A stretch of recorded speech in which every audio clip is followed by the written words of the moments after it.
One, wake up, really gonna rise with the sun. Step two, get some good, some food in you. Step three, think real hard about what you wanna be. Step four, everybody just do your thing. Wake up, today's gonna be a good day. Wake up, today's gonna be a good day. Wake up, today's gonna be a good day. Wake up, today's gonna be a good day. Wake up, today's gonna be a good day. Wake up, today's gonna be a good day. Wake up, today's gonna be a good day. Wake up, today's gonna be a good day. Yo, set your affirmations, aspirations. I got shit to do, the aftermath of preparation. Good food, good mood, blood in circulation. One step at a time, yeah, that's how you make it. Set a goal you control and the steps you take them. I try to pick one thought, have some concentration. And if I make a mistake, it's called education. I try to do this every day, call it replication. Wake up, today's gonna be a good day. Wake up, today's gonna be a good day. Wake up, today's gonna be a good day. Wake up, today's gonna be a good day. Wake up, today's gonna be a good day. Wake up, today's gonna be a good day. Wake up, today's gonna be a good day. Wake up, today's gonna be a good day. So life ain't easy, yo, I think there's a reason though. Ups and downs, just like every different season, yo. Sometimes I'm high, other times I'm barely breathing, though. I always gotta fight and hide from the demons, yo. Negative thoughts are poison, they rot. Head full of flies, so here come the clouds. They'll never stop unless I can swap all the bad for the good in my head when I'm lost. Yeah, so I'ma fake it till I make it. Positive thoughts are overtaken, I got patience. One day at a time is how you operate a cadence. A flow, you grow, you show yourself a foundation. Stay away from all the shit that causes temptation. I know that I like to do it cause it's sensation. I live my life in my head like a narration. Don't expect greatness, do my best, man, I'll take it. Wake up, today's gonna be a good day. Wake up, today's gonna be a good day. Wake up, today's gonna be a good day. Wake up, today's gonna be a good day. Wake up, today's gonna be a good day. Wake up, today's gonna be a good day. Wake up, today's gonna be a good day. Wake up, today's gonna be a good day. Wake up, really gonna rise with the sun. Step two, get some good, some food in you. Step three, think real hard about what you wanna be. Step four, everybody just do your thing. Hi, Bullhorn Betty. Thank you for my shirt. Welcome to the Bullhorn Betty Kids Club. Her family has been struggling so much to find answers, and they have been met with lies after lies after lies from a lot of people that proclaim to be this young lady's friends. So this is Layla Santinello. She has been missing since June 27th, 2023, and she disappeared from Kingsport, Tennessee. Chronicles of Olivia and I went out to Kingsport, Tennessee on several different trips, searching for Layla Santinello or any information leading to her whereabouts. These are my thoughts on this case. well, I have to be honest with you.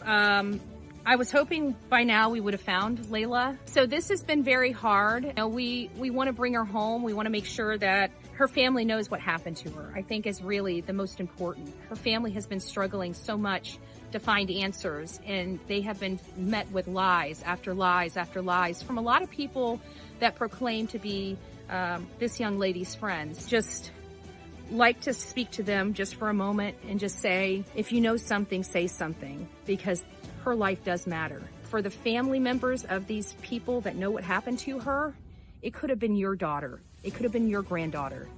You need to ask them to stand up and speak up. Learning today that 2 have been arrested in connection with the triple homicide out in San Antonio, Texas. This is the case of Savanah Soto, Matthew Guerra, and their unborn child, baby Fabian. They were gunned down and dumped at an apartment complex and were located on December 26th. It was a heinous act. It was unspeakable, the tragedy of it. When we talk about the manner of death has not been determined, the manner meaning, was it a suicide or was it a murder? You said that Emmy said that for Matthew Guerra, it was a gunshot wound to the head, but when we called them, they said it's a contact gunshot wound. What does that mean? It means that it was there. However, with new evidence and new information coming forward, we have learned that they died on the 21st in early morning hours leading into the 22nd. It was right before midnight when the car was dumped in that video that you just saw. What we've learned since then is that this is potentially a drug deal that has gone wrong. This is a robbery, homicide, because everything happened from execution to dumping the car in less than 10 minutes, according to the affidavit. Let me know what your thoughts are. Don't forget to like, share, and subscribe here on TikTok to Bullhorn Betty. And don't forget, I have another channel. It is on YouTube. Please consider going over to Bullhorn Betty Crime Stories to get the latest and greatest on the up-to-date true crime news. Welcome to the Bullhorn Betty Coffee Club.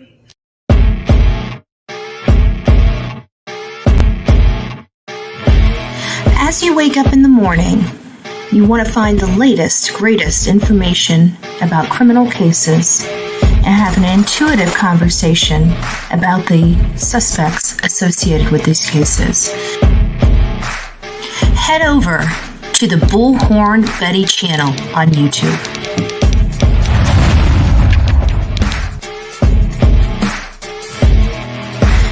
Breaking news right here on the Bullhorn Betty channel. Welcome to the Bullhorn Betty Coffee Club. Enjoy your stay and enjoy your day.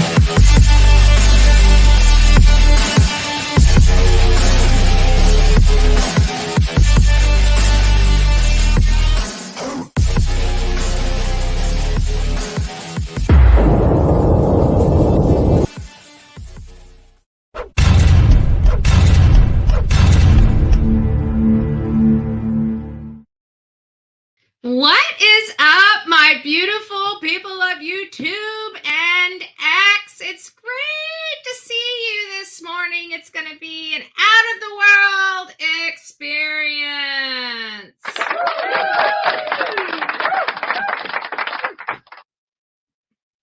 Dun, dun, dun. I know. Starting off a little rough this morning. Well, happy Tuesday. I guess every one of you guys have made it through Manic Monday. It's nice to see you, TL, JB's mama, Manic Mama T. It's nice to see you. Mike Stevens is up in the house. Jules, it's nice to see you. The Real Me Too, Luteens.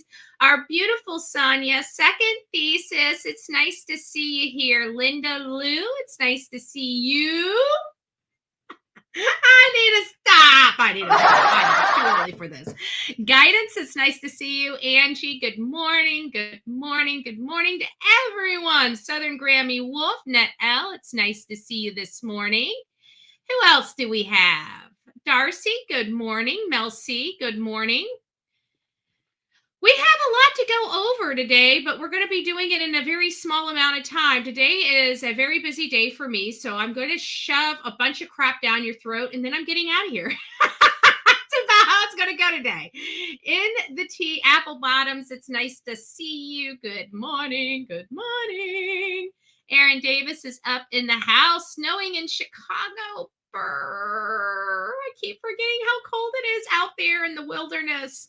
Melinda, it's nice to see you. Good morning, Just Deb. It's great to have everybody here this early morning.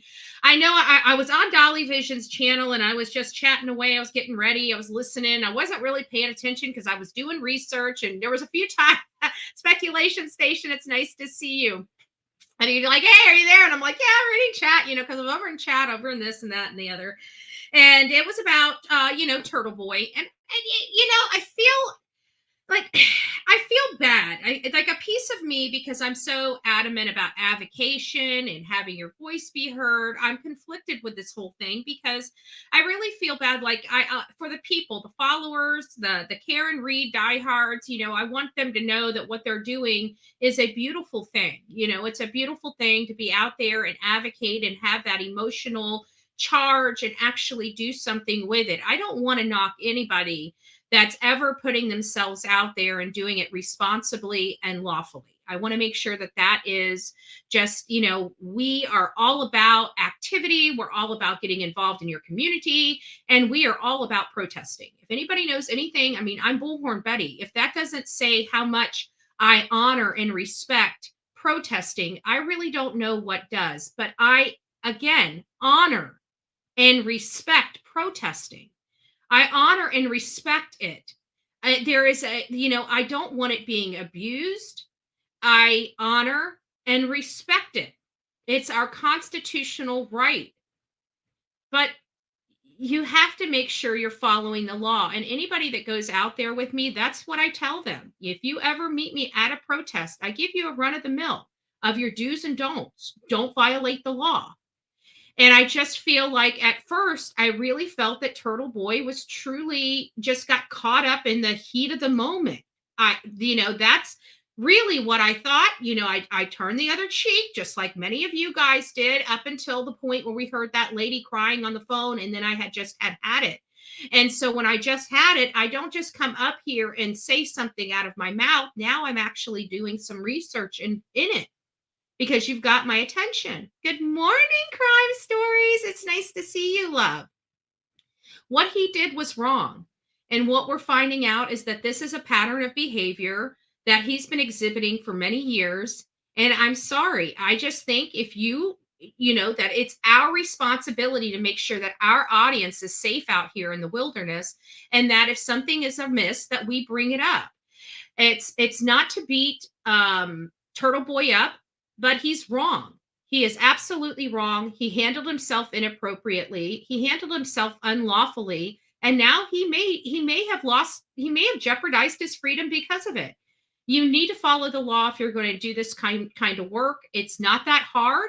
All you have to do is stay on public property and come from the heart and not do devious and dubious stuff, right? If you keep it like that, you're good. You're good. All right, without further ado, we're going to go into just a little bit of something else, and then we're going to dive right into the Savanah Soto case and Matthew Guerra case, because to be honest with you, I have a limited amount of time this morning, and we need to get some stuff in. I've decided to talk about the location, and here's why. Here's why. Before we get into the first segment, or the first little clip here, we read the affidavit. I've read it a couple times, but even reading it, you kind of overlook some things, or something isn't computing in your head, or you're on a different mindset. Like you're reading this, you're looking at, your mind is on a different thought process. So there's some things that you might overlook or miss entirely, or that just don't click, right? As you're reading it, just doesn't seem like an important aspect of it. And then you look back, or you misinterpret what it says, right? There's a lot of misinterpretation. So you may misinterpret what you read. And so it wasn't until I was listening to Justice for All. I love Justice for All. If you guys know anything, Justice for All and I, we don't agree 100% on 100% of the things. We never have. We never will. But we love each other. I think he's a great person. He's always been there, and he's always been willing to lend a hand. Those are great attributes when you're working in this kind of field, right? So I absolutely love Justin. I love him on a personal level. I love him on a professional level. I just love Justin. And I love the fact that he doesn't mind, having his own opinion, having, that we are not on the same thing. If I hate anybody that parrots me. I don't like it. I mean, if you agree with it, yes, that's one thing, but I don't like somebody intentionally just parroting everything I say. I like healthy debate on the issues, because that brings out other stuff that we may not have talked about. We may have not have touched on. It's just a different perspective altogether. So I'm always over there, especially when we're on the same types of cases. Sometimes he'll be covering something that I'm kind of stepped away from, or not covering at all, and vice versa. So this is a case that him and I are both, we're looking into, and we're not looking into it together. So in order for me to get some information from him, I'm usually on his channel, and vice versa. If he's watching this, or trying to see what we have, that's just kind of how it goes when we're talking about this. So I was on his channel, and we were talking about these separate locations, and speculating on potentially where these things could have happened. It's not that we didn't read this. It's just that it wasn't, I don't know if I was asleep at the wheel, if it was something that because in my mind, when you're talking about two separate locations, naturally I'm thinking they were killed in the same location, but different areas of location. So I think when I read that, I was thinking one person is outside the car while somebody was on the inside of the car, two separate locations. They weren't both killed inside the car. But did I misread that? Is that meaning that there are two separate locations? Because, I mean, all of this, according to the affidavit, it specifically states here, let me just read it verbatim so we're very crystal clear on what happened. It said, during further investigation, they found the video at Danny Kaye. The video surveillance was found, and they pulled up right before midnight at 23:59 military time. That's 11:59. Hold on here. Here it is. So they were able to discover on the victim's phone that it pinged near Charlie Chan Drive and Cary Grant Drive around 23:50. So 23:50 is military time. It's broken down at 11:50 p.m. And so they went missing the night that they went missing. The vehicle started moving. So they pull up at 23:50. And the car starts moving at 23:54. There are a few things that I need to notate here, and I myself have made this mistake. We're assuming a lot here, and we have to, if we're going to assume, we have to, in my opinion, if we're going to make assumptions on this case, we need to assume several different ways, because I feel like we're being asphyxiated on one thing. This is a very vague affidavit. I think anybody that's done this for a while has read these affidavits. This is confusing to me, and we've done this a time or two. Okay, so trying to figure this out, but it's a little unclear because we're leaping. So because, for example, because the cell phone had a search in there for Charlie Chan Drive, we're naturally believing that they went to Charlie Chan Drive. That may not necessarily be the case. And we're also assuming that just because the car made it to Charlie Chan Drive at 23:50 and then left within 4 minutes and within 10 minutes was dumped off, we're assuming that Matthew and Savanah were in control of that vehicle at 23:50. How do we know they weren't killed somewhere else and he go to the house and he pull into the house at 23:50, go wake up his dad, say, hey, Dad, something bad happened. We need to dump this car. And then within 4 minutes of him waking his dad up, they're leaving. And we're assuming that they got there at 23:50, were dead at 23:54, and were dumped at 23:59. We're assuming that. Those are a lot of assumptions, because at the end of the day, the affidavit, this is what the affidavit clearly states. And we'll back it up. We'll back it up a couple paragraphs after I read this paragraph. It says, the author of this, the affiant was able to discover that the victim's vehicle pinged. The victim's vehicle pinged. So no calls, no phone pings. The victim's vehicle pinged. So the victim's vehicle pinged near Charlie Chan Drive and Cary Grant Drive at 23:50 hours on the night they went missing. The vehicle did not start moving again until 23:54 hours. The vehicle then traveled to 5903 Danny Kaye Drive, where the victims and their vehicles were discovered on December 26th. So it was the victim that notified that gave them the coordinates of that Charlie Chan drive, according to the arrest affidavit. Now we're going to back up. We're going to back up a couple paragraphs here because I want to hear what the context was leading up to that statement. It says, during the investigation, the affiant found a surveillance video at 5903 Danny K. I just want to bring people to understand that even in Layla Santinello, we work backwards. We didn't have a whole lot of information about Layla Santinello. We knew she was at the AmeriCorps Hotel. We knew she slept in bushes or in the woods. But if you look at the AmeriCorps Hotel, there was woods literally surrounding the entire circumference of that hotel. I mean, it was surrounded by woods. There wasn't really a place outside of the roads that weren't woods. So we had to backtrack. We couldn't figure out what wood body she slept in.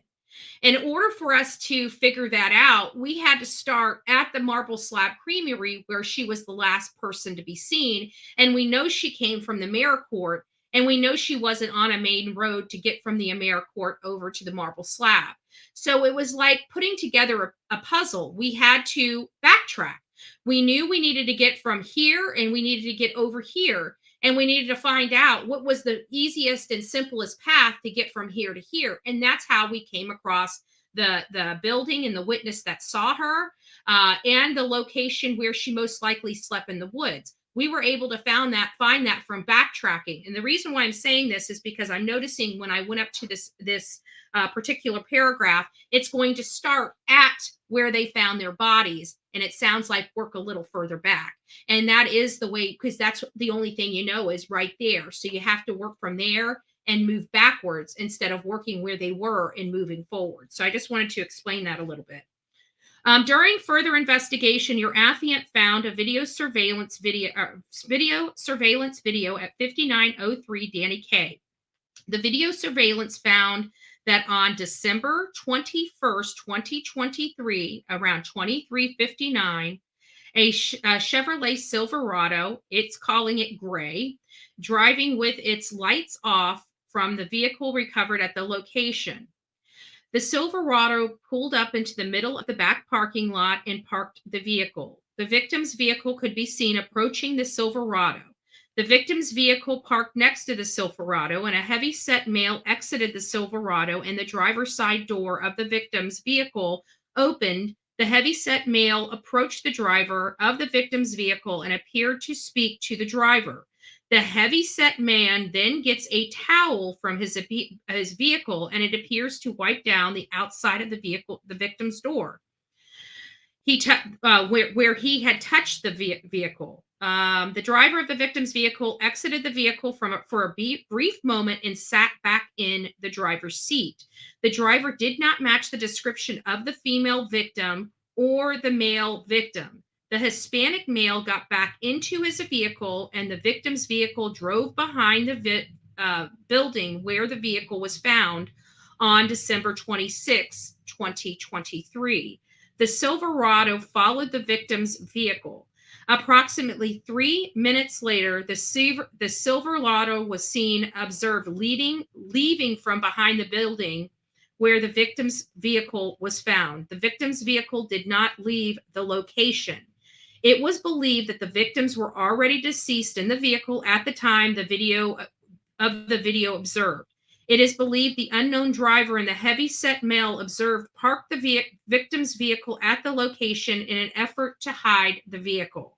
On January 2nd, 2024, the affiant provided one of the victim's cell phone to Detective Knox at the Technical Investigation Unit.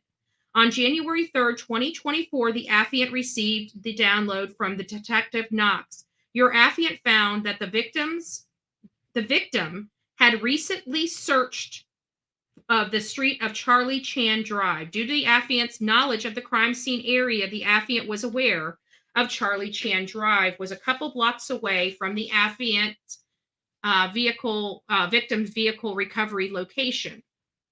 And then it goes back. Your affiant was able to discover the victim's vehicle pinged at Charlie Chan Drive and Cary Grant Drive at 2350 on the night they went missing. The vehicle did not start moving again until 2354. So it brings me back to my question. Just because those dates and times are in the affidavit, does it mean that they went to that location?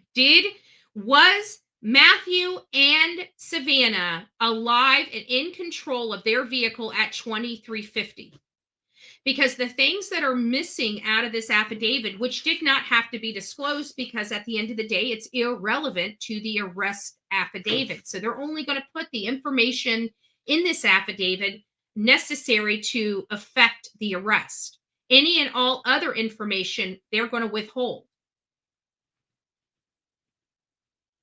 So we don't know what time it is believed that Matthew and Savanah left their home. This is important because say they left their home at, say, 11, right? They left their home at 11. They would have probably been somewhere by 11:20. That's giving 34 minutes to hurt them, to argue with them before he ever drove that car to Charlie Chan. Now, again, I don't know whether they physically drove their car to Charlie Chan Drive or if they met them someplace else. And is there another spot on Charlie Chan, not at their home, that they could have met up at to have more privacy? These are all the questions that we are going to go over in this segment. Again, we're down to about an hour. You guys are going to have my time for roughly an hour, and then I've got to go. I won't be back here. I may do, because we're not going to be able to do a 2-hour live this morning. If I'm feeling up to it tonight around 6:30 or 7:30, I'll do another live wrapping up any additional information. But first, let's go to this interesting story. Alaskan Airlines. I know you guys have all heard about it. The side of the plane blew out. How crazy is that?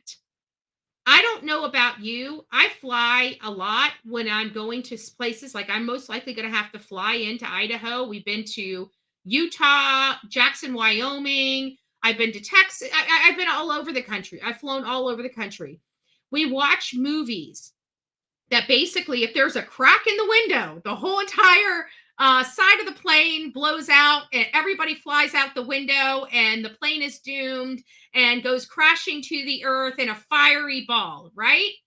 Well, this doesn't really have the reality. This has got to be one scary trip. I have to tell you, one scary trip. Without further ado, Alaskan Airlines.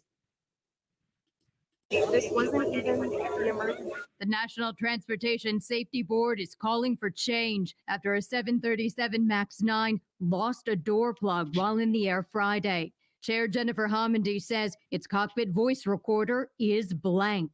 Regulators let them automatically rewrite after 2 hours. Homendy says that makes it harder to learn from accidents. I'm calling on the FAA to change the rulemaking. Homendy also says the flight had 3 babies seated in passengers' laps. laps. My goodness. They didn't have their own seats with safety belts amid pressure so strong it ripped off headrests. We would urge passengers to put their children under 2 in their own seat in a FAA-approved car seat. She adds that investigators have found that door plug that flew off. They do need this panel to see if there are any flaws in the material. Meanwhile, Boeing is set to hold a company-wide safety meeting tomorrow. A string of issues in recent years has some experts questioning the 737 MAX series.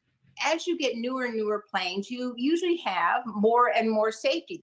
If this truly is a failure that they tie back to Boeing, Boeing's going to have some real issues and some big questions to answer for sure. I'm Amy Kiley reporting. All right. So I just thought I'd bring that up because people have been going crazy about this whole plane. And I have to say, this concerns me. And we are at the mercy of those planes and those plane operators. And let's be honest, these plane companies are ran by boards of directors that only look at profit. They don't look at other things. And it's sad that we as the public have to have like the FAA, all these different alphabet soups to make these people do the right thing, because these corporations, if left to their own devices, would destroy us for a buck, right? They would destroy us for a buck. And everybody knows they're saying, oh, you need a car seat. Listen, plane operators, plane companies, you know what? If you made reasonable airfare, maybe people wouldn't have to be putting their children on their lap. I mean, it's so darn costly to take an air trip this day and age. Think about it. And then not only that, you're always late. No, you are beholden to the airport and the aircraft, but they're not beholden to you. They will sit you on that plane and let you sweat your butt off just to try to get that plane up. And it's got to be the last ditch effort. The plane ain't going to stop before they unload you and reload you on another plane. As hassling as that is, why would you make your customers sit in the heat, unload them into AC while you fix the plane? Yes. Is it a pain in the butt? Of course it is. But you know what it's called? It's called customer service, which our airlines have lost. They don't even care anymore. They literally have no care, because they know you're not getting there without them. Think about that. How powerful is that? You are absolutely no longer their customer, because you can't go nowhere without them. And good Lord, let you be rude to one of them, they'll kick you off the plane just to show you they can.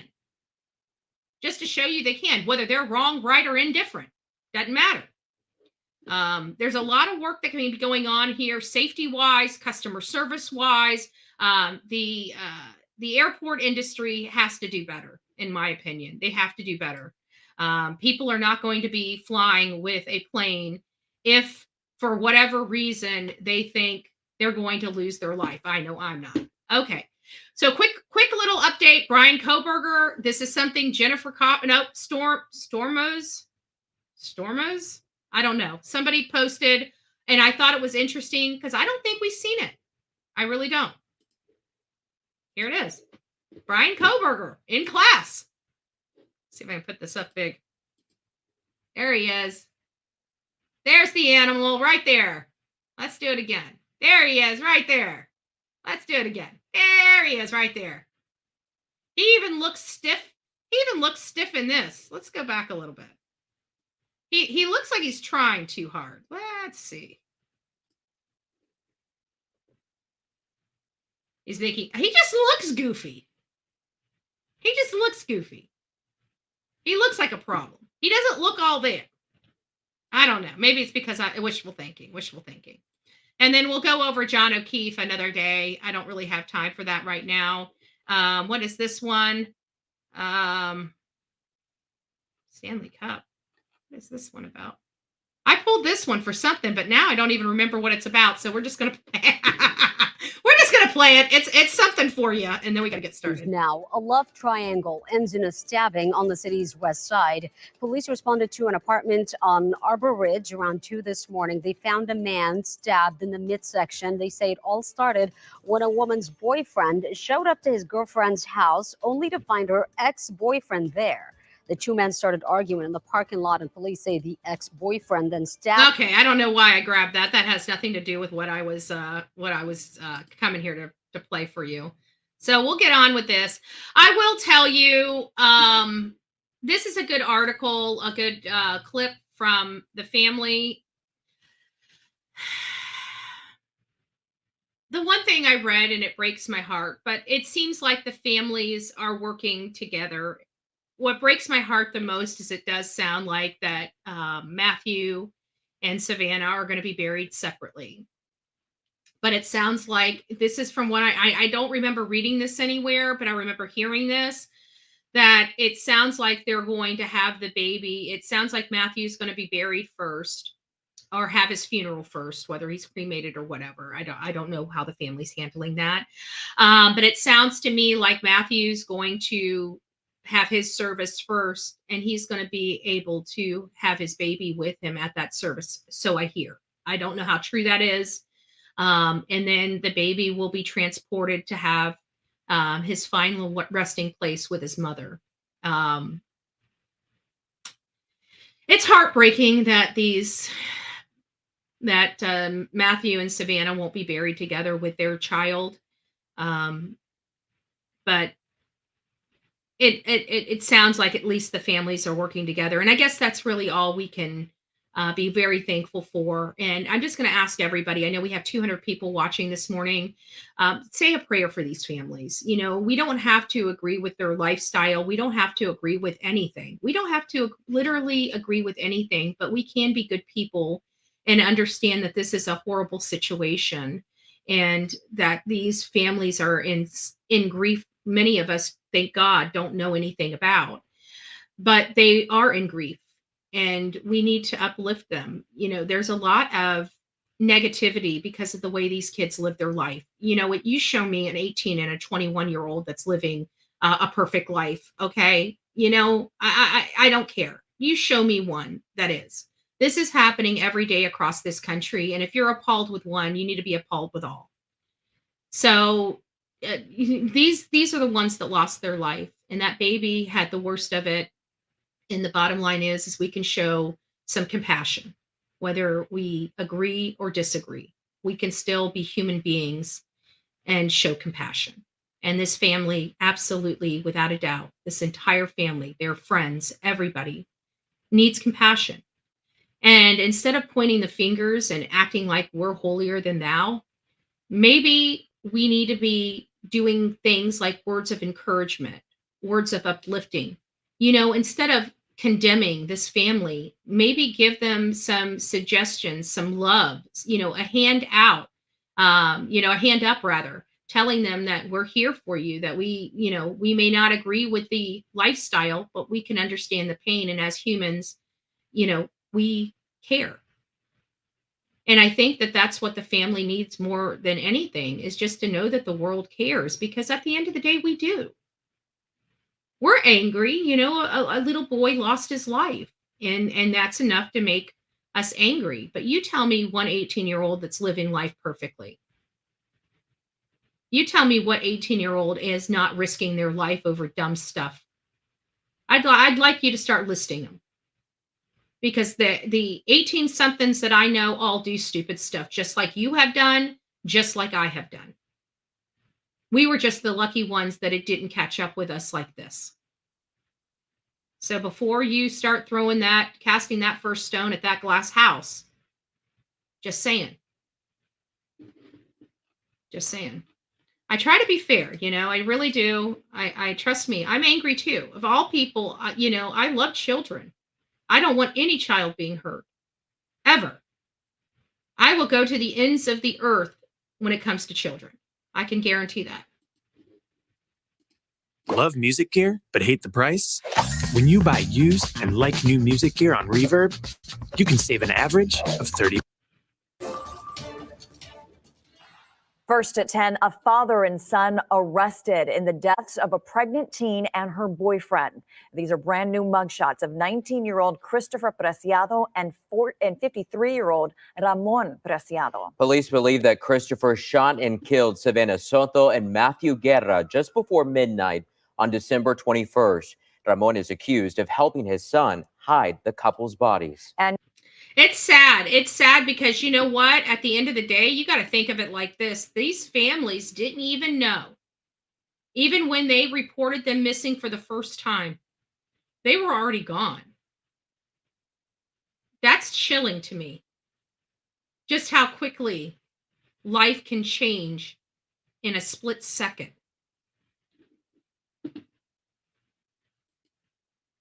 New tonight, emotional reaction from both of the victims' families. KENS 5 reporter Megan Reyna has been covering this case from the start and joins us live with the latest. Megan? Well, EC's Henry, we now know that both Savanah Soto and Matthew Guerra were killed before their families even realized that they were missing. Both families tell me tonight they are relieved to hear about these arrests, but they know this is just the beginning to fully getting justice. I came across Fabian's glove, and it brought back talks me and Matt had about. Okay, guys, I will tell you that this is emotional, and I'm going to tell you when I watched this, it was hard for me not to cry. So if you're ultra emotional, I've got to because I'm going to tell you this is going to make me cry. Okay, so if you guys don't feel like being a sobbing mess to go to work at 8 o'clock in the morning, then you're going to have to weigh that decision on yourself. The Tell me that's not heartbreaking. different sports he was going to be in. So, Little glove. Oh my gosh. This one hurts. Thursday, Gabriel Guerra visited his son's apartment where a nursery was set up for baby Fabian. Hung up on the walls by the crib were these ultrasound photos. I wish I could have seen him, the father, stage of his life.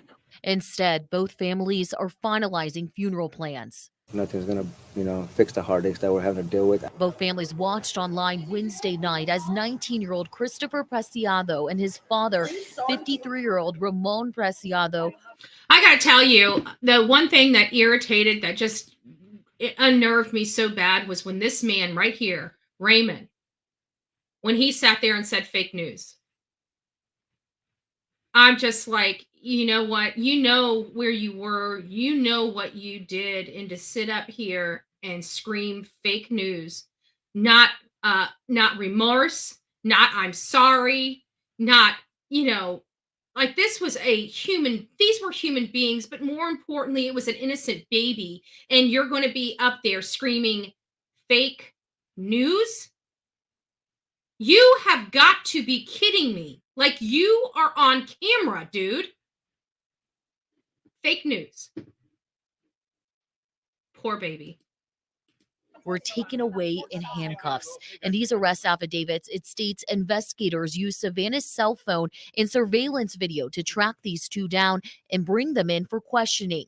It states Christopher admitted to police he was meeting Savanah and Matthew for a marijuana deal. Christopher claimed Matthew pointed a gun at him, which is what led up to the shootings. But detectives say his claims were inconsistent with the couple's gunshot wounds. Both were shot behind the ear, according to family. It's unclear. Okay, so again, both shot behind the ear. We know it was a contact wound. This is not somebody that wrestled with a gun. I think you and I think we've all come to, even the pro, Chris and Ramon, we're going to hear them. They're probably already got 15,000 chats to pull these animals out of jail, right?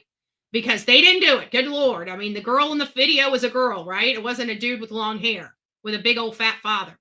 Excuse me. I probably shouldn't say that. I'm sorry. I got to remember I used to be overweight too, right? But it's just frustrating for me because this poor baby, and there's no explanation for it. And then he's screaming fake news. And then you see this, the grandparents, a baseball glove. Talk to me about that. How, this was the boy, this was going to be the pride and joy. I hate to tell you guys, let me break this down to you.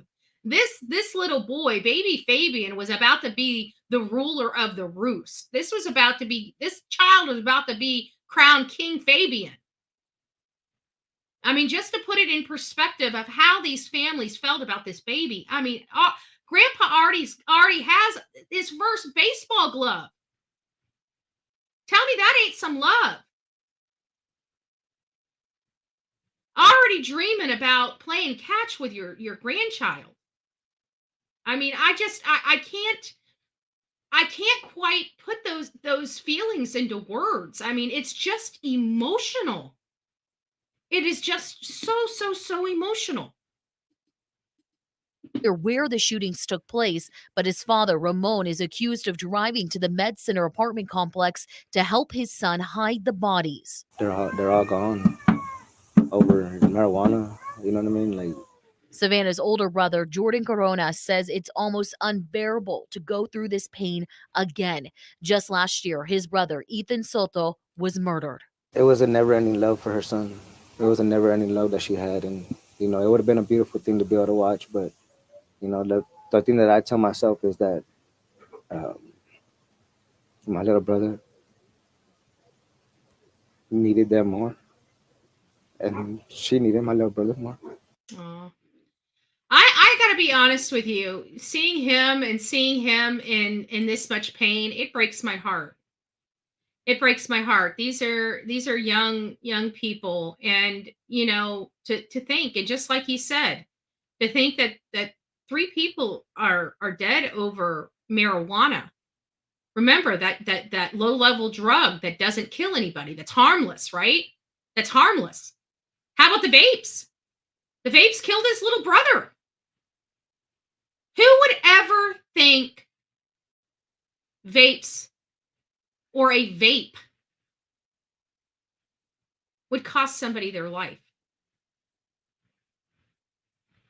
I think that once we start coming to realization that maybe because marijuana isn't dangerous for us specifically, I mean, you know, honestly, you may have 15,000 illegal deals successful, but it only takes the one.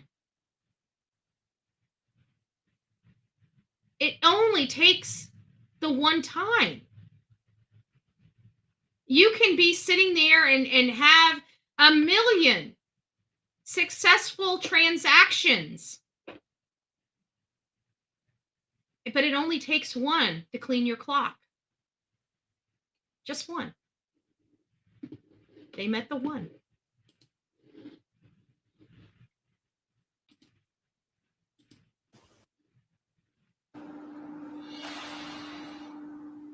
And both family members tell me tonight that they want the district attorney to seek the death penalty in this case.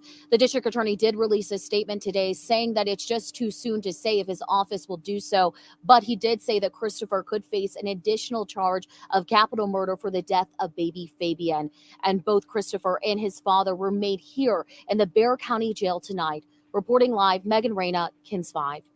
So we know a few things from this report. Okay, we know that both the father and the son still remain behind bars where they deserve to be. The weird thing is where the truck color, you know, the truck color is a dark truck color. But I was actually kind of interested in the fact that it's more burgundy than anything. We've got enough people that have been submitting and driving by. We're going to go through all the videos and photos that we have. This is the one that shows, I'm going to put it up on the big screen, that shows, remember, everybody's looking for mom and the girlfriend. We've got her captured. We've got her captured. I may have to take, let me take my my overlay off real quick. There we go. Here's mom or girlfriend.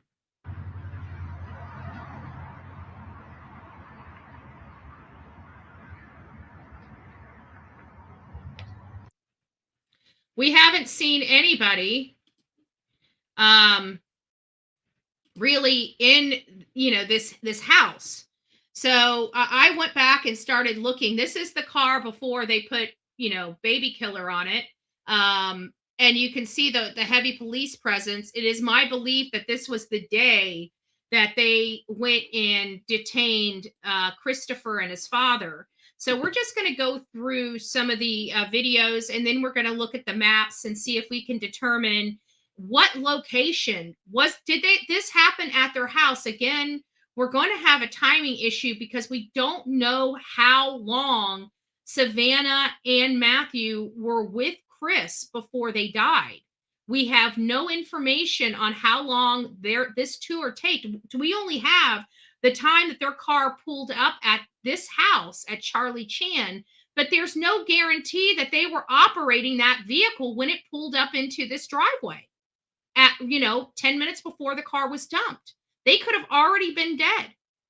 We have no information. We're putting a lot of assumptions in this. So I just want to make sure if we're going to assume, we're going to be assuming multiple different ways, not just one way where people think it's factual information. We have no idea where these people were assaulted and killed.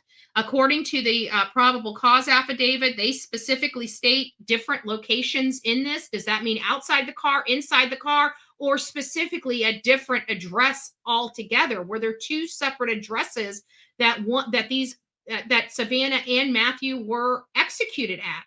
They seem to have been executed in the same exact manner.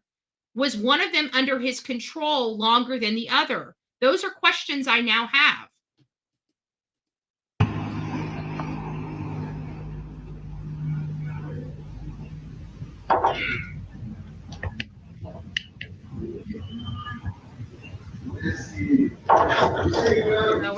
We have law enforcement there.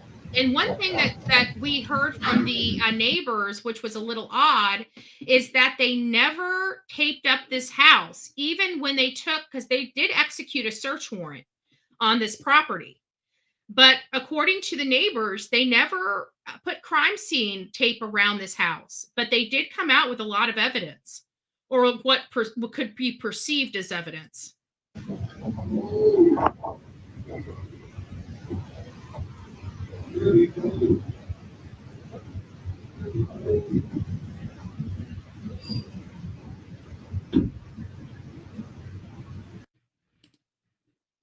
Now we're going to do a overview of the house. This is that somebody had did a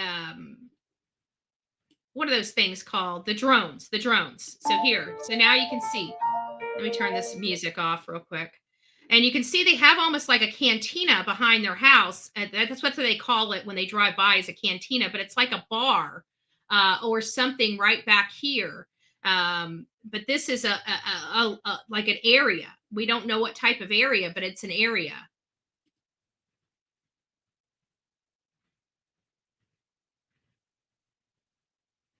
So this is just their, and I wonder where the black car is. The black car still there? Yes, it is. But look at their car. Oh, and then look at that. Look at what the it's a skull. Not that it's a big deal, you know, it's that whatever's Vendetta or whatever. I can't remember the name of the movie that this came from, but it was a V for Vendetta or something like that. I can't remember the name of the movie.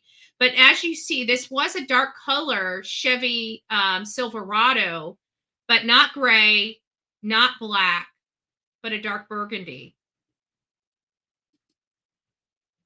But we definitely had some people that went out there and really wanted to, you know, capture this home as much as they could.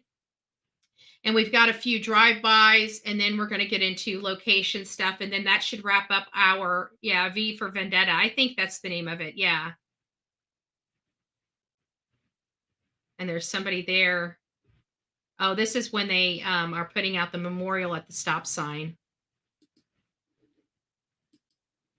And then lastly, a ride through the neighborhood. A ride through the neighborhood to give you a lay of the land.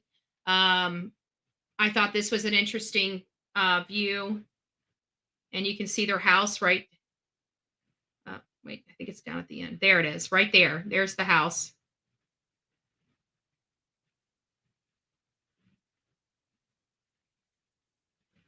And this was after they painted his car. I don't believe in vandalism. I believe law enforcement, like, don't jeopardize your well-being to, you know, don't jeopardize your well-being to get even, or, you know, things like that. I really don't believe in them. It's not good. And you're going to get yourself in trouble. And somebody may already be in trouble. I mean, think about it.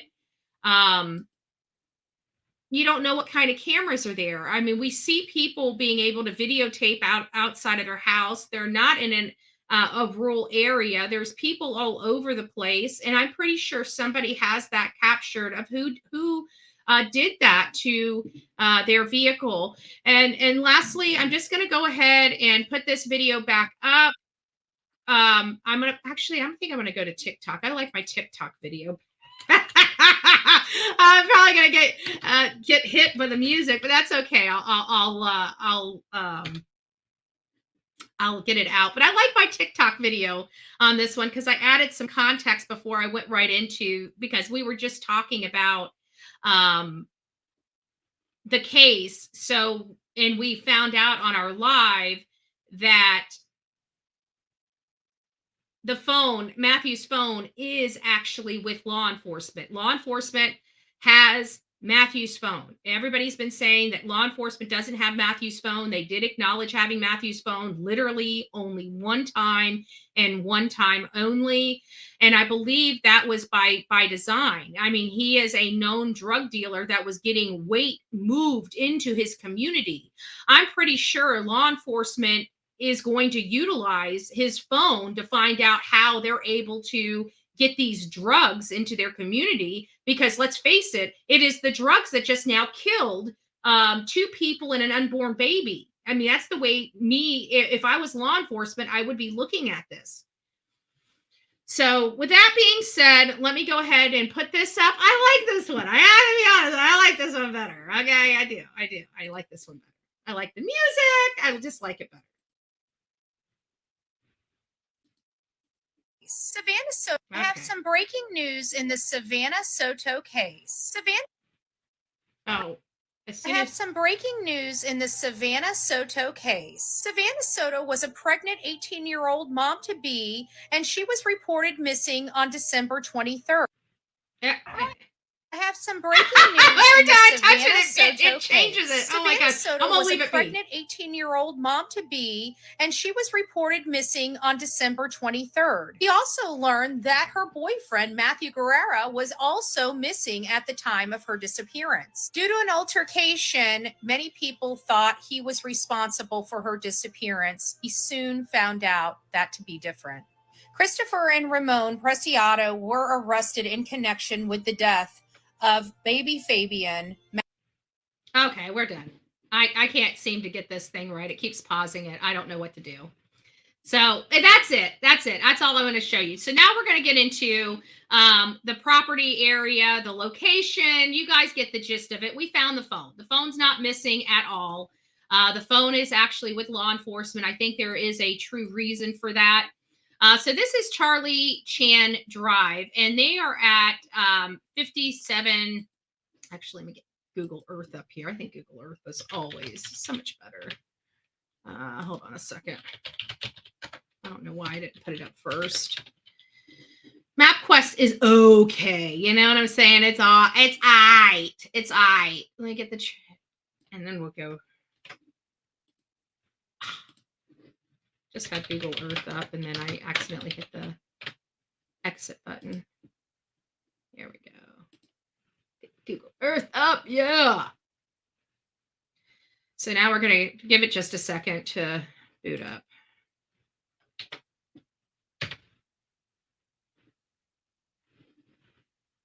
Here we are, going to Texas. There it is. There it is. There it is. There it is. Let's get down to the road. Yeah, shall we? I'm going to find that drive again. Hold on here. Okay, so there we are. So now we're going to put our person down there. Let's put the person right here. All right, so there's the house. There's the house, and it's got the truck in it. So I'm wondering if that truck, is that still a burgundy-looking truck? I can't really tell. I can't really tell if that's a burgundy truck or not, but let's just go ahead and get a different view. Oops. Yeah. So there's the house from a preview. So it looks pretty populated here. Let's just go down the road and see what's at the end of the road. Because they met at Charlie Chan. There's not really a whole lot to park at. Oops, I just hit something. Oops, let me take that off.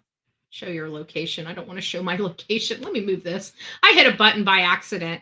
I'm probably going to have, I'm going to open up the phones. I'm going to have Karen, because Karen was trying to explain something to me last night about 24/7 watching, only 83 likes. Come on, guys. Oh yeah, smash the like button, guys. If you guys haven't, the like button really does help our channel get out, help these videos get out further. This is kind of a case that a lot of people have a lot of interest in. We're just trying to find out some details about the case that isn't being widely talked about. I mean, we know the facts of the case. The facts of the case are very bleak to the public. It's just basically that, you know, this young pregnant mom to be was reported missing on the 23rd. People believe she went missing sometime on the 22nd. We found out that wasn't true.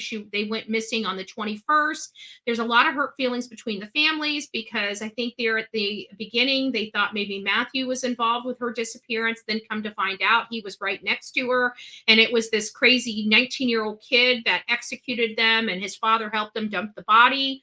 And other than that, we really don't have any information. We don't know whose gun was used in the crime. We don't know where the crime took place. We just know, based upon the arrest affidavit, that their car pulled up at Charlie Chan Drive. Within 4 minutes, the car was moving again. And within 10 minutes of that time, the car was physically dumped at the Med apartment complex behind, where we saw a video of a heavyset guy, a dark colored Silverado, and somebody that appeared to be a female. It was somebody with long, dark hair. Come to find out, Christopher just so happens to have long, dark hair, and from a distance looks like a girl. I mean, in all fairness, not to be disrespectful to him. I mean, I really don't care if I'm disrespectful to him. As far as I'm concerned, he is, you know, he killed the baby, an innocent, helpless little baby, and has absolutely no respect from Bullhorn Betty or this channel.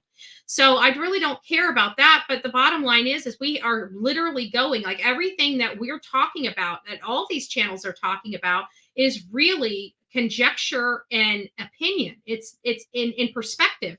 It's really not factual, because, and it can't be factual because we're going on such bleak facts. It makes it almost impossible to decide what really happened here based upon what has been provided to the public. All we do know is that these kids were killed on the 21st, and their bodies weren't found until the 26th. And and we know that their bodies were dumped before midnight on the 21st. Other than that, where the crime happened, how the crime happened, was there really a marijuana deal gone bad? Was there something else? That's all opinion and conjecture. We do not know, nor are we going to know. Even the family doesn't have these answers. So if the family doesn't have these answers, law enforcement's not divulging these answers, everything that we talk about related to this case has to be considered rumor, opinion, and perspective, and speculative. So I just want to make sure everybody knows that whenever you hear this stuff, nobody has any new information. We're all speculating here based upon this very vague arrest affidavit. Very vague arrest affidavit. All right, so Karen, I'm going to ask you to call in to, because I know we've been talking about this case quite a bit. And let me get my Google Voice. Guys, please let Karen call in to the Google Voice. But I want her to tell, because I'm down to the wire. I literally have about 30 minutes. So Karen, you've got 30 minutes to kind of explain the possible locations. So I want Karen, hopefully Karen's in the chat. If Karen's not in the chat, we're just going to go ahead and wait until this afternoon and have these conversations later today, right? There she is. Hold on. Switch you. Okay, I got it. All right, are you there?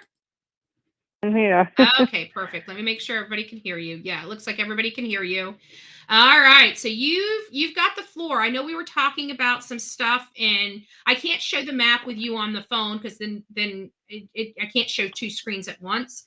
But I'm just going to kind of let you have the floor and explain to everybody what you were explaining to me. And I'm not going to interrupt you or ask you any questions until you're kind of done because I want them to follow Okay. you. All right. Well, I called you last night.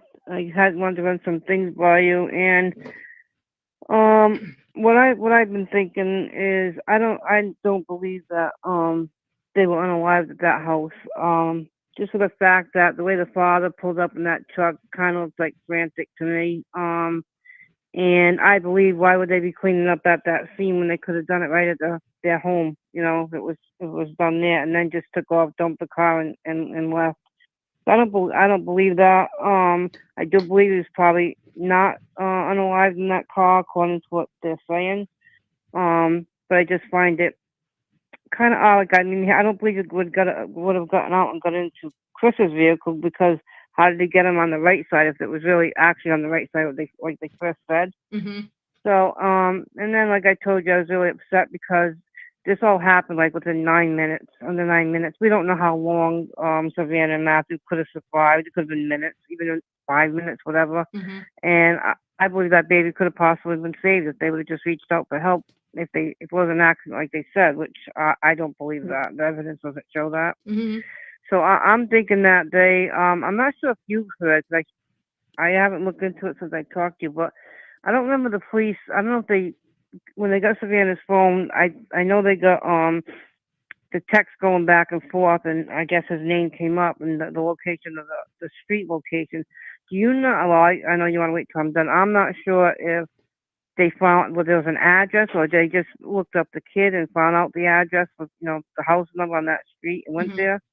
So I'm thinking I heard like from day one, pretty much somebody had put out there, I don't know, on TikTok, that there was like some kind of lot, and I think it was a dirt lot, and that's where this happened. So I'm thinking that one, either Chris, send them to the house or just follow me and we'll go over here, or I think if that was the case, I don't know if the cops actually know the exact location and just not saying.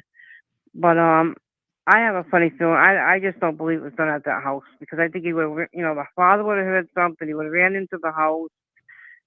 If it was an accident, on top of all that, they, why not just call for help? Right.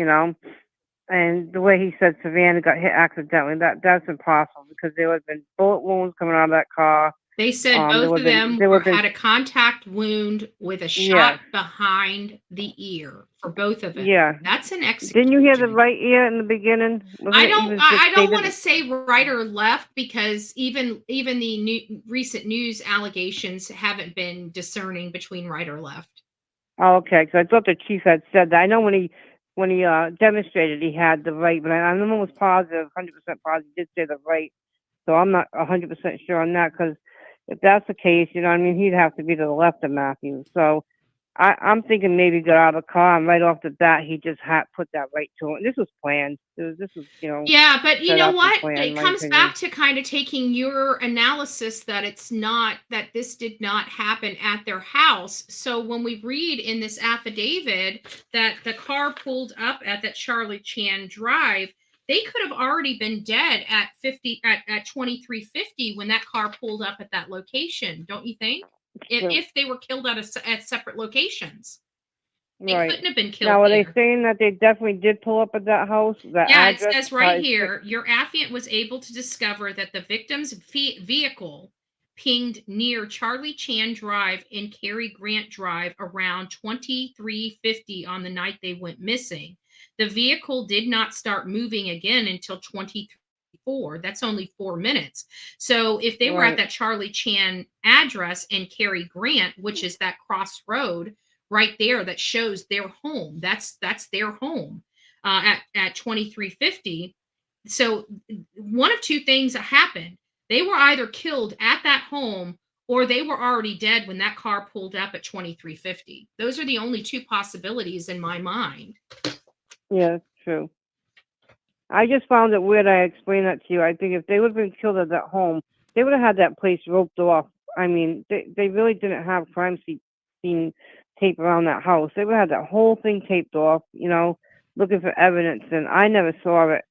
And that neighbor that's been doing all the video, he was on duty last night. Duty Ron. Mm-hmm. I was watching it, and he lives right across the street with surveillance camera, and they've never gone to that guy's house and asked for it till this day.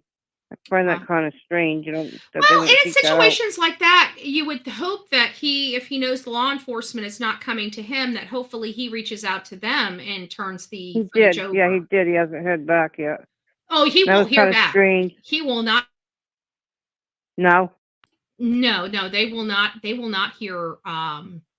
They will not hear back from law enforcement, not unless they have follow-up questions. When you turn stuff over to law enforcement, they do their thing, but you typically don't hear back from them, like them calling you and telling you thank you, or they don't. They just take the evidence, they review it, and it's either good evidence or it isn't, and they move on or they run with it. It's one or the other, but they very rarely call anybody back.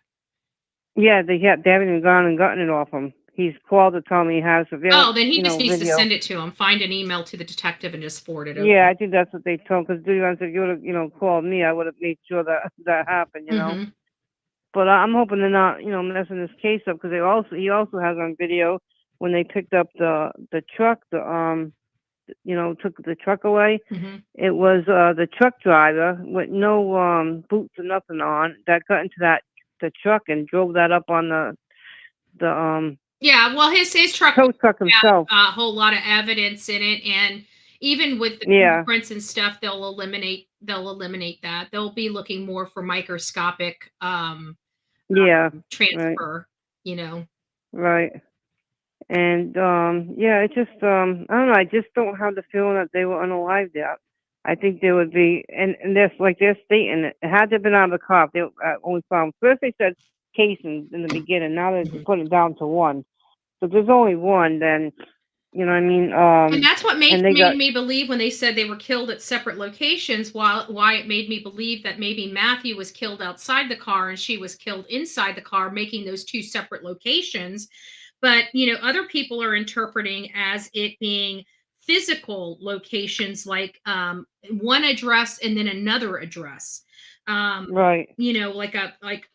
Not different locations on the same property, literally different physical locations. So I'm not sure how I interpret that, but when I heard Justice for All reading it, I was kind of interpreting the way he was interpreting it as well, as two separate address locations. So I'm trying to find it right now in the probable cause affidavit. So you can go ahead and keep talking, and I'm going to keep reading this until I find that language.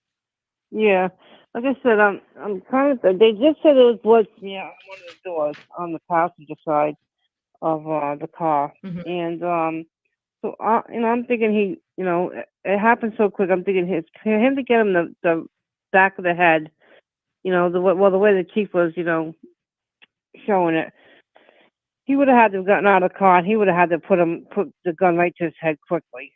You know what I mean? And then drag them in. But, when with the drag marks, I'm just wondering about that second location. If it was that dirt lot area that's somewhere on that road, he could have scraped them. I mean, obviously his back could have got scraped either way, dragging them either way. But just probably dragging them up into the car, he could have got scraped from the bottom of the car, when you open the door. So there's a lot of different things. And, obviously they're not telling us everything. So we won't find none of that out. Mm-hmm. But I don't know. I just got that vibe, and I've been kind of going along with my gut. It's been almost accurate, not all of it, but so I just think I'm going to continue. And we missed this. We missed this in the affidavit too, and it told us also in the affidavit that they had his phone. It says here on page 2, 1, 2, 3, looks like the 5th paragraph down, the very last sentence. It says the family of the male provided your affiant with his phone number. With his phone number, not his phone. Okay, never mind. Right. I read that wrong. Yeah, because I had told you, I was wondering if the chief just spoke. And when he said victims' phones, I was thinking maybe, we knew he had Savannah's, because that came out. I was wondering if they were talking about, Savannah's and Chris's, which would put 2 phones, plural. And for some reason, he put victims in there and didn't, state it right. I was just wondering if that was a misstatement, because we really don't have 100% confirmation on Matthew's phone, which I don't know why. Yeah, I think the reason why his phone has been under secrecy is because I think he was the mover and the shaker of the deal, and I think they had to look at all avenues, including his dealers, as possible retaliation against him because there was claims going into law enforcement that that they snitched. And if Right. that's the case, if it was a snitching situation, then they were probably kept the phone under wraps because they were looking at all the dealers and all his suppliers and clients as possibilities. Because right here it says again on page 2, most of this is on page 2 of the affidavit. It says it was stated that people wanted to rob the boyfriend, and it was stated that the boyfriend had been shot at before. Right.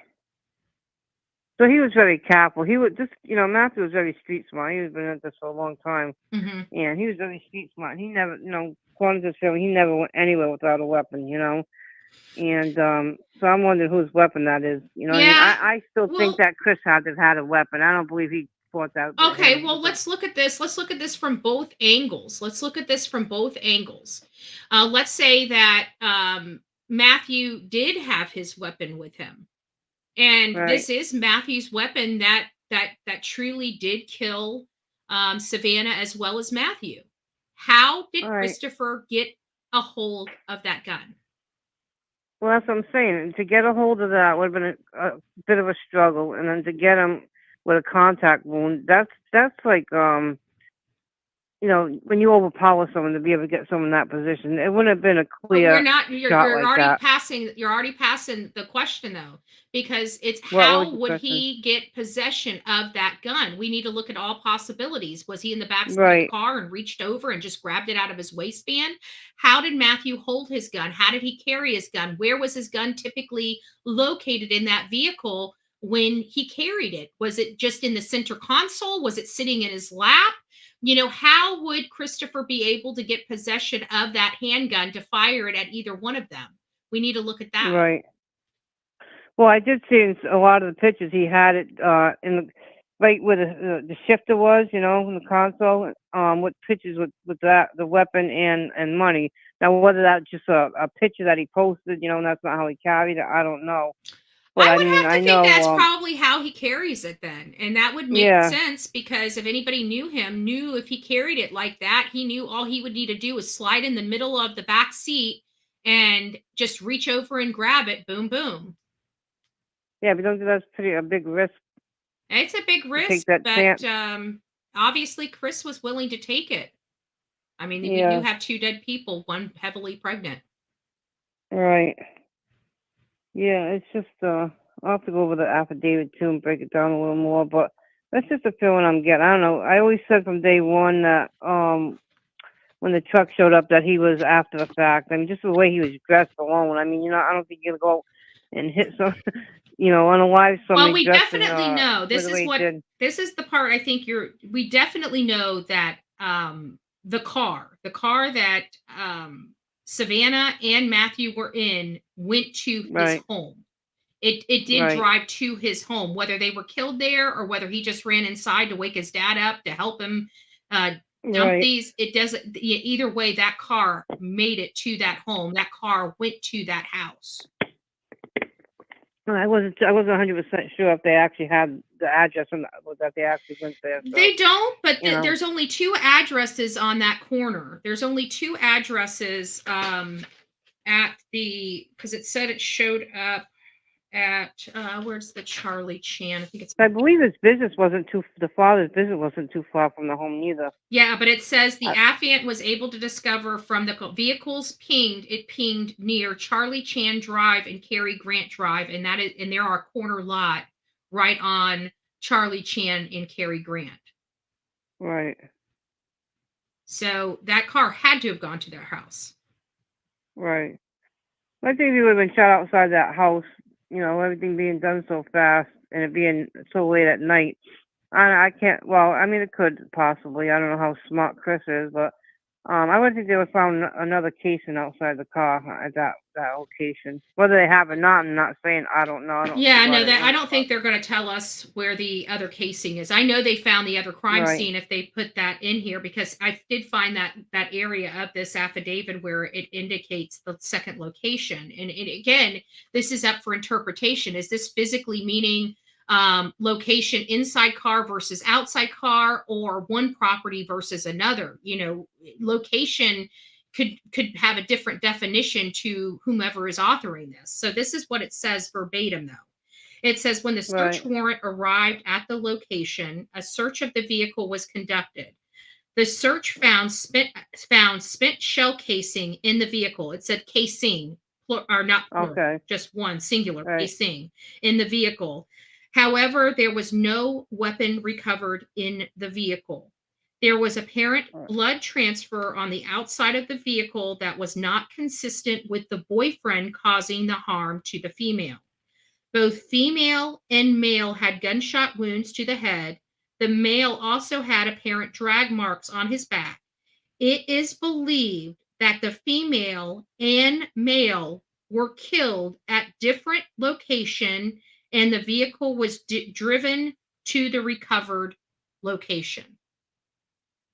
And That's it's this weird. The last, different locations. yeah, it's this last sentence that has me perplexed. It says it was believed that the female and male were killed at a different location.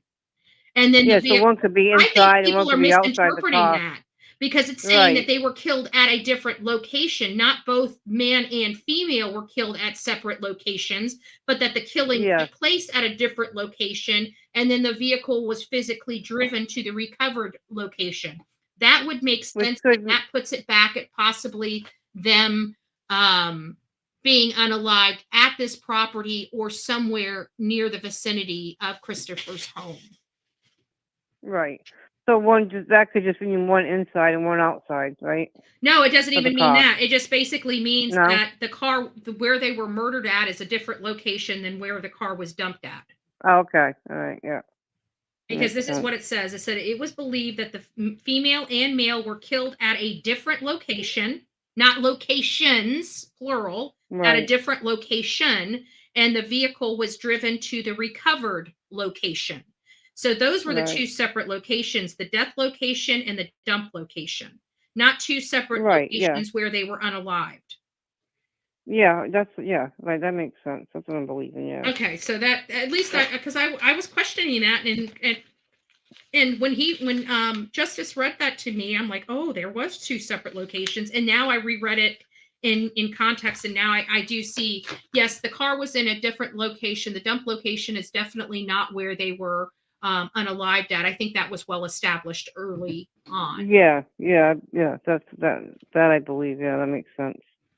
That I always believe that anyway. I just don't. I think they were both killed in the same exact spot. Maybe just him outside the car and Right. her inside. Yeah. Right. Because that was too fast. And what was he gonna do with her? You know what I mean? He wasn't gonna try and scream or fight for her life or anything.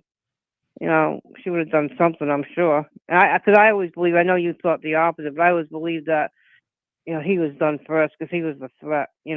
She wasn't really Well, as I much of think a the threat reason as he why was. I don't know who went first and who didn't. I think the reason why Right. I assumed that she went first is because the family or the rumor was that he was tortured. And there's nothing Yeah. more Right. torturous than watching your baby's mother with Mhm. your baby still in her belly being Right. unalived right in front of you. That's got to be a pretty brutal experience. Yeah, I agree. I thought that was same in the first, but then I'm like, well, he's the one that was the threat. And then I never believed when they said the tying up and that he was tortured and things were cut. I didn't believe that for a second. I really didn't. Because I mean, why would the chief that night say that he wasn't sure if it was he unalived or not? If they were tied up and there's no weapon, he would obviously know that wasn't the case. Mm-hmm. You know what I mean? So kind of threw everybody off, the family saying that when, I mean, they looked in that car briefly, it was a quick thing. And Yeah. I just believe the pants came down because of the them putting him in the back seat. Yeah, and I But think you even I said didn't that believe at none the of. beginning. There was a lot of wondering about the pants and stuff like that. But Yeah, they must have seen with the pants on. They put in their head, okay, this was this kind of a hit, and this is what happened. He was tortured. So they just threw things out there, and they talk about social media people doing it, but they had all kinds of crazy stuff coming out themselves from that same within an hour, hold and on they're just still a on some second. crime scene. Yep. Pink Bow says, okay, I'm gonna go since y'all don't want to answer my question to see you guys another time. I don't know what your comments are. Use initials when meant. Yeah, we don't use creators' names in here. We have a very strict policy on that. If I call somebody out, this is kind of when it comes to other creators, it's do as I say, not as I do. So I'll talk about them because it's my channel, but I don't want you guys talking about them. I don't want you guys getting involved in the drama or being, blasted or stuff. And I just find it easier just to keep other people's names out of it. It's not that we're ignoring you, as I'm having a conversation, as you can tell with I am Team Summer. Listen to me. With the real Me Too. So it's because I was looking right at I am Team Summer on my screen and just reading what I'm looking at. So just it's okay. But we don't. For me, if you're on this channel, you'll know that I really very rarely read the chat unless somebody brings something to my attention. So do what you will. Being called I am Team Sum's a compliment. So I know. I don't mind. It's a sweet doll. Yeah, they all are. Yeah. But yeah, this is just this is definitely a good conversation type of story. I mean, there's a lot of what's been put out there and what hasn't, and the updated. It's definitely good conversation and come up with different aspects. Yeah, Like I said, and just analyzing this because it's going to take it's kind of like a round table type of discussion when it comes to this case because the information is so vague, and if we're going to find something that makes sense, we're going to have a discussion about it because this affidavit, I can tell you, that doesn't make sense, and it didn't clear up anything for me. No, I know. They talk about the weapon law. I was watching another channel that you had mentioned to me, and they were talking, when they're going to see if what's his name's printed on it, Matthews and stuff, and but how are they going to find out if that really was Matthews' weapon? I mean, they weren't all legit. I don't know how they're going to trace that The back. family would know. I mean, they've got ways of knowing. Yeah, so many weapons. They've got his phone. They know what. I mean, it's not like he didn't brag about almost just about every single gun he's got. So I know. Yeah, I'm just curious about that. Yeah. And like that he could have very easily put Matthew's prints on his weapon if it was his to just say, this is what happened. But I mean, it all happened in so fast and frenzy that kid didn't think about covering anything up the right way, except for getting rid of them quickly. Yeah. So that's gonna be the downfall. And then the one thing with the last press conference is you look at the chief, you got to watch their behavior. I mean, the point where they were talking about the third person and about it being the mom, and he kind of like had a little smirk there and couldn't answer the question. Kind of said a lot too about that third person there. But there's no way anybody can deny that third person there was a third person in the car. They knew that there's no denying it. They didn't want to answer that in the way that the police looked at it and it acted. It seemed to me that they're going to use that person more for a witness than anything. Exactly. Yeah, exactly. That's what I'm saying, that everyone just hopped in that truck, whoever that third person was. Who knows, there's even another one in there, but we definitely know there's a third, and they're talking, obviously, I mean, they're not going to go down for that, but I'm they know surprised who the father, having a business would jeopardize his I mean, he's got other children he's got to worry about. He's got a home, he's got a business. Like, I just don't understand. Again, this is my drumbeat. Like, don't put your neck out there too far for your children. Your children are your children. You love them, but you are no good to anybody you love if you're in the cell right next to them. You've got to be out to help them. I can understand the father wanting to help, and I mean, something frantic like that is like, what did you do? I'll be right there. Do? But then when you do, you call the police. and that's the best way he could have helped his son. He You could know, have they done could have an taken anonymous tip to the police to direct them to that car much sooner. He could have done it that night to try to salvage them, to save the baby. There was a litany of things this man could have done if he gave a damn about human life. He was a father. Right. He should have showed his son what a father really is, and he didn't. He Yeah. And they had them 5 days, so that's why Christopher came up like, oh, she was hit accidentally. You know, because everyone was like, why her? Why the baby? So he already had that alibi, you know, for her. And the evidence is definitely not going in that direction, you know. But I mean, the father by How right can should you just they should explain have just 2 called for help. gunshot wounds behind the ear with close contact? Exactly. So I don't know. Maybe who knows if she was trying to get out, and he went over to the driver's side after Matthew and got it because she was. I'm taking that the right side because that's what the chief said the first night. I'm pretty sure he said on the right side. I'm not sure if he said right, but he had had it. He said behind the right ear. I'm almost positive on that. So that's the only thing that's throwing me off because there's a difference. I mean, if it was the left side, then Matthew could have gotten his vehicle and Matthew's head would have been to the left of him. So that right side kind of takes me to believe that Matthew was done outside the car. If it's true, it was the right side, Yeah. But that's what he did state. So, and I think that's what happened. Is one was outside, and then he could have just went right around to her, and it would have been to the right side of her, And it had to be pretty. I would think hers was close contact too, because I don't believe the it's bullet ever determined both exited of their them. body. Hold on, it's determined both of them were shot behind Yep. close contact. Yeah, exactly. So he had he could have ran around the car and got her right away. Obviously he would have had to got her right away. She would have seen everything. So some people think it might have happened in the garage, inside the house and all this. But I don't know. I just What don't if get that this guy feeling. was on, because I mean, these young kids these days are on such massive amounts of different narcotics and different substances, and probably substances we don't even know anything about at this point. I Right. mean, the chemicals and the synthetics and all this other stuff, there's probably stuff that the kids are doing we literally know nothing about. And what if he was just under substances and just like you said, the gun was in the middle console, him getting in, him not wanting to pay for it. He just looked at that gun and just that split second without that impulse control, grabs it, boom, boom, and like, what do I do now? I know. And over weed, yeah. You know what I mean? It's like really, But I mean, I don't know. It's how young kids think, I guess.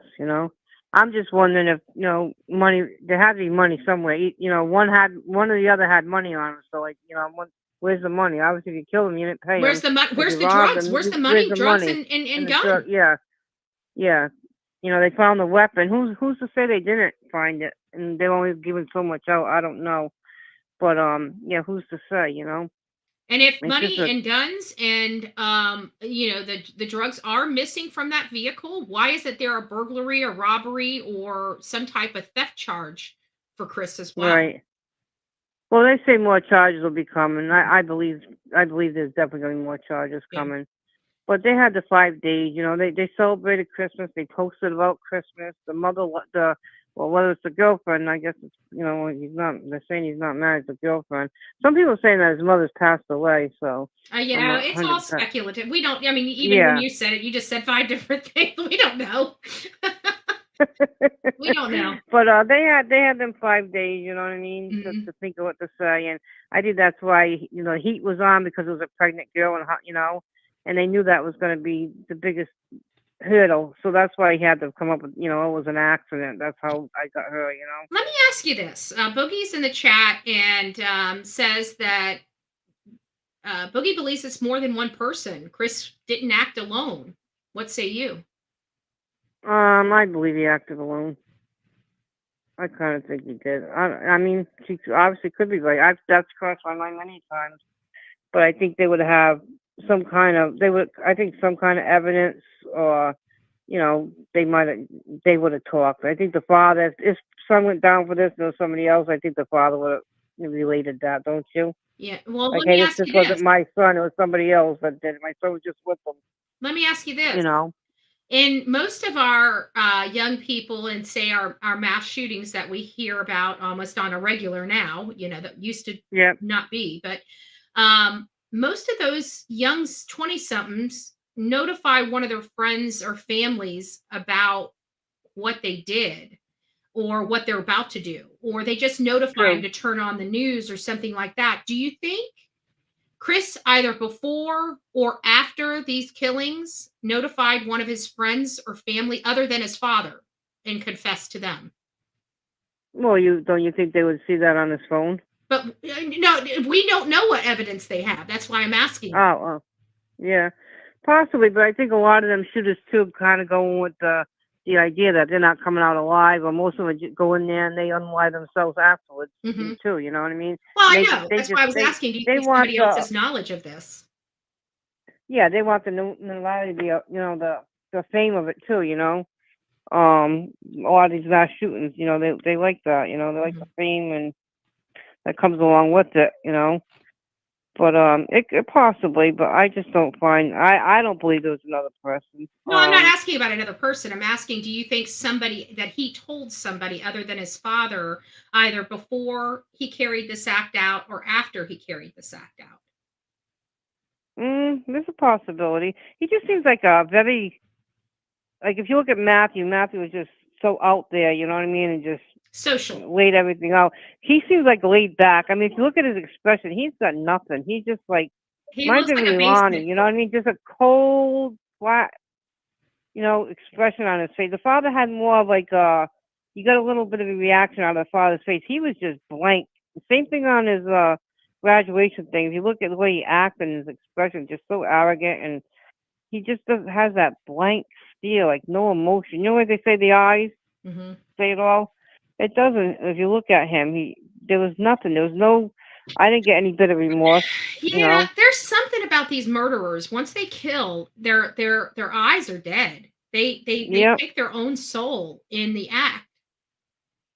Yeah, he didn't show. I didn't see any remorse, any kind of expression on his face No whatsoever. remorse from either father or son, which is concerning. No, nothing that I'm caught, I'm screwed. Nothing, no reaction whatsoever.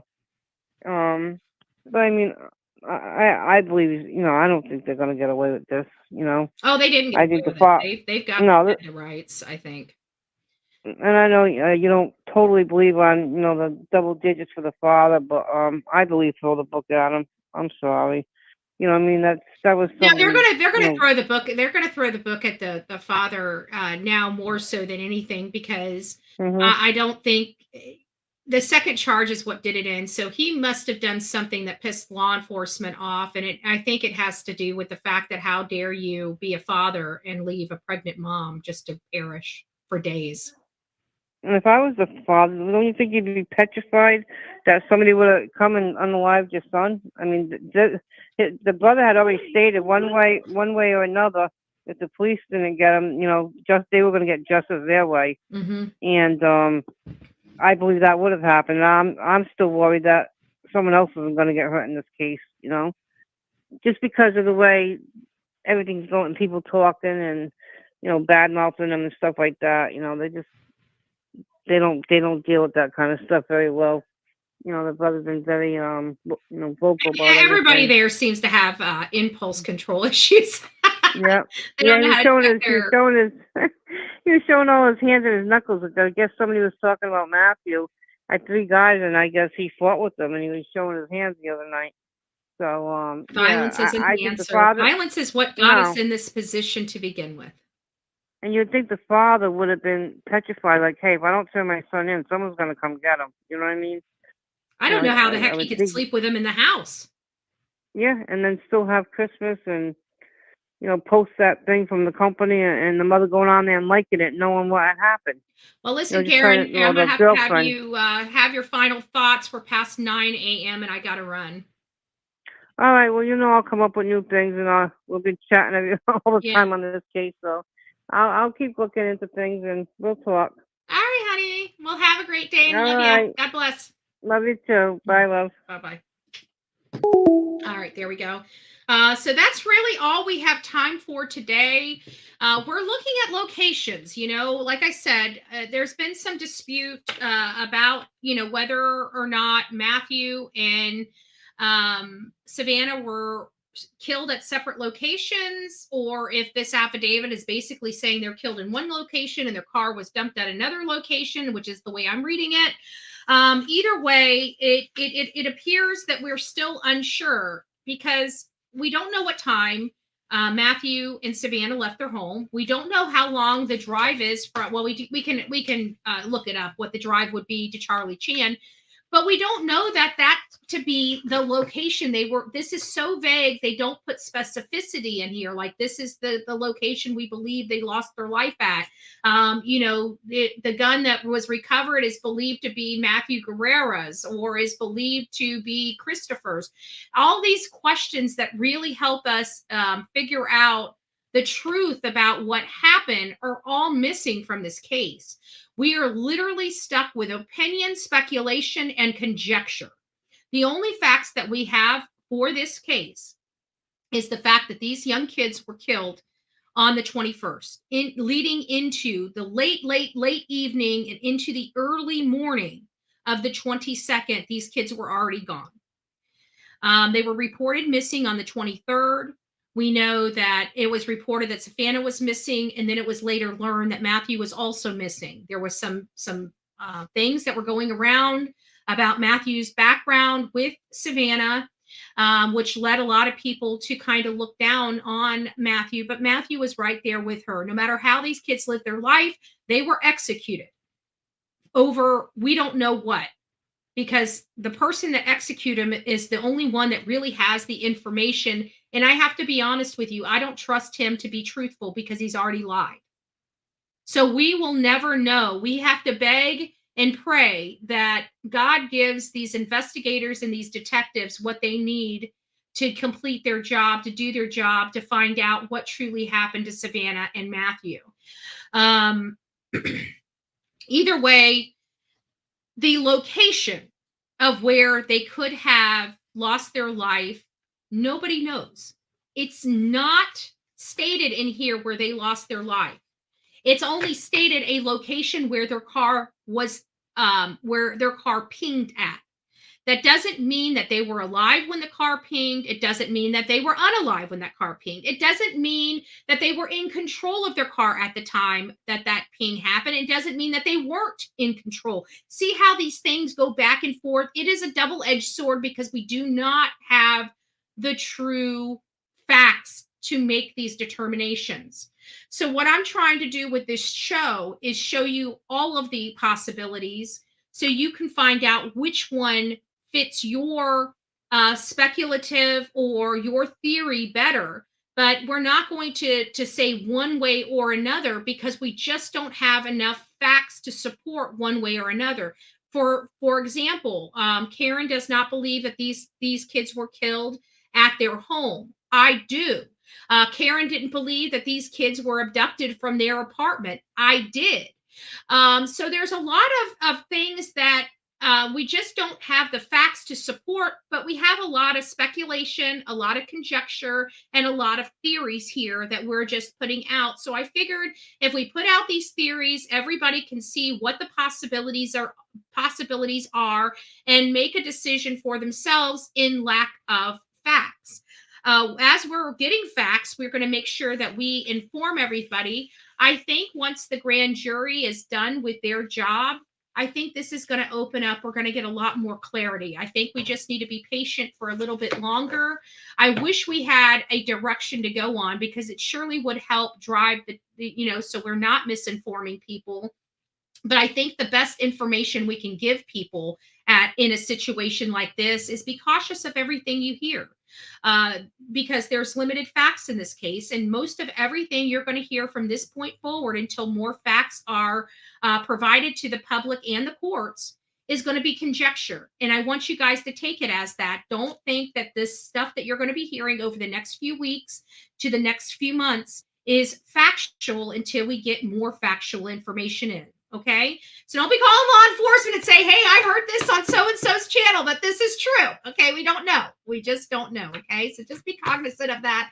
Guys, I love you. It's been a great day. I hope you learned something. If you learned something, please consider thumbing this video up. We work really hard behind the scenes. The mods are always working really hard in the chat to make it a nice, pleasurable experience for each and every one of you guys over here to express your opinions and your viewpoints, and to do it in a respectful and a healthy healthy debate type manner. And I hope we're providing that to you. If you are learning something, please consider providing a thank you. A thank you is a thumbs up. You can also thank us by providing us a super chat, super sticker, or a super thanks. We appreciate everything that each and every one of you do for this channel and get us out there to cover more cases. We are going to be going to the Alec Murdaugh 3-day motion hearing, and that's going to be just a little bit of money, but we're going to physically be there. If you would like to help support that project because you like seeing stuff front row, this is the best way you can do it. You can do it by supporting us through Venmo, Cash App, and PayPal. We are on a $1 will do campaign. We never want anybody to ever break their bank or take food out of their family's mouths. So we find that crowdfunding is the best way we can all participate in these events around the country by just doing your part and maybe contributing $1 or $2 to our next project. And you can do that again by Venmo, Cash App, or PayPal. Again, the best way you can support this channel is truly free of charge, just by coming here, watching our commercials, listening to our content, and sharing it. That's something that each and every single one of you guys can do. Oh, thank you, Nurse Sandy. God bless you for that. We do appreciate it. Thank you so much. And have a great day. I will keep you guys up to date. Hopefully we'll have time to do a live tonight. If not, I'll see you back here tomorrow morning, 7:30, rain or shine, with Bullhorn Betty. Don't forget to be fearless. If you see something, say something. An ounce of prevention is worth a pound of cure. And until next time, please be safe and kind to one another. There's so much ugly in this world. We don't need to be part of it. So be the beacon of hope for somebody else. Be kind, pass kindness on. We love you, and we say no to cyberbullying and cyber harassment. Take care, guys.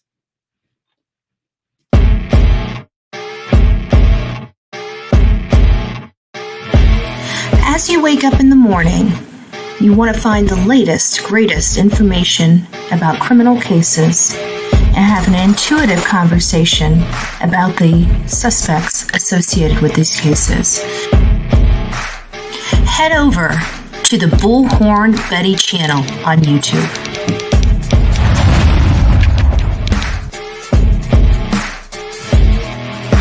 Get breaking news right here on the Bullhorn Betty channel. Welcome to the Bullhorn Betty Coffee Club. Enjoy your stay and enjoy your day.